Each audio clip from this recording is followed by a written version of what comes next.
Hi friends, అందరూ ఎలా ఉన్నారు? బాగున్నారా? మేమైతే బాగున్నామండి. మేమందరము కూడా ఫ్యామిలీతో ఊటీ వచ్చిన విషయం మీ అందరికీ తెలిసిందే కదా.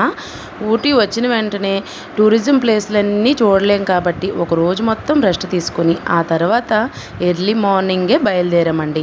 అంటే ఎర్లీ మార్నింగ్ అంటే 9 అయిపోయిందండి. టిఫిన్లు అన్నీ చేసి బయలుదేరేటప్పటికి ఇంకా వేగంగా బయలుదేరిపోవాలి అనుకున్నాం. కానీ ఇక్కడ ఉండే చలికైతే అస్సలు లేవాలనిపించలేదు.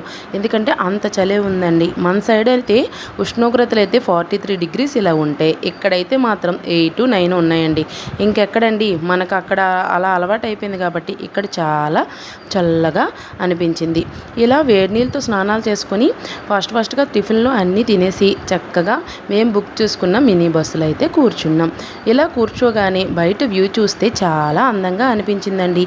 ఇలా చూస్తూ పిల్లలైతే మాత్రం వాళ్ళకి చలి అనిపించలేదో ఏమో కానీ చాలా యాక్టివ్గా ఉన్నారండి. చాలా ఆనందంగా డ్యాన్సులు వేసుకుంటూ హ్యాపీగా జర్నీ చేస్తున్నారనమాట. ఈ విధంగా మేమైతే ఎక్కడికి వెళ్తున్నాము అనుకుంటున్నారా? ఈరోజు ఊటీలో టూరిజం ప్లేస్లన్నీ కవర్ చేయాలని అలా ఎర్లీ మార్నింగే బయలుదేరామన్నమాట. ఫస్ట్ మేము వెళ్ళవలసిన ప్లేస్ అయితే దొడబెట్ట పీక్ అండి. ఇదైతే చాలా ఎత్తులో ఉంటుంది. టూరిస్టులు అందరూ చూడవలసిన ప్లేస్ అండి. మేము కూడా అక్కడికి ఫస్ట్ వెళ్ళాలని ఫిక్స్ అయిపోయాం. ఫైనల్లీ మేము ఉండే ప్లేస్ నుంచి ఇక్కడికైతే ఒక హాఫ్ అన్ అవర్లో అయితే చేరిపోయామండి. ఇదేనండి దొడబెట్ట పీక్ అనమాట. ఫస్ట్ ఎంట్రన్స్ కూడా చూడడానికి చాలా బాగుందండి. చూశారు కదా, పచ్చని వాతావరణంతో ఉంది ఇక్కడ అంతా కూడా.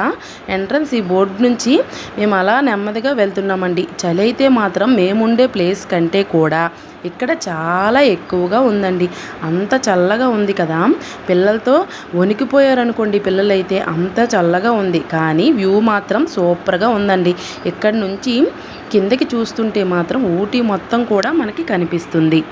ఇక్కడ లోపల చూసినట్లయితే టెలిస్కోప్ హౌస్ కూడా కనిపిస్తుందండి. దీని పైకెక్కి మనము బయట వ్యూ మొత్తం చూసినట్లయితే చక్కగా కనిపిస్తుందండి. ఈ దొడ్డబెట్ట పీక్ దక్షిణ భారతదేశంలో అత్యంత ఎత్తైన పీక్ అండి. ఇది తమిళనాడులోని నీలగిరి జిల్లాలో ఉంది.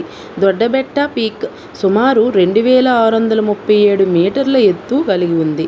ఈ పీక్ వేసవి విడిది అయిన ఊటీకి 9 కిలోమీటర్ల దూరంలో ఉంది.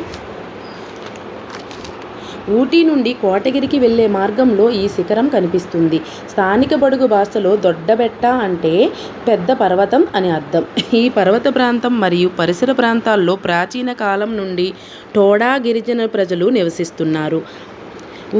ఊటీని సందర్శించే ప్రకృతి ప్రేమికులు ఖచ్చితంగా చూసే ప్లేసుల్లో దొడ్డబెట్ట ఒకటి. తమిళనాడు పర్యాటకం వారు శ్రీ గోవిందన్ సారథ్యంలో ఇక్కడ 1983లో టెలిస్కోప్ హౌస్ ఒకటి ఏర్పాటు చేశారు. ఇందులో 2 టెలిస్కోపులు ఉంటాయి.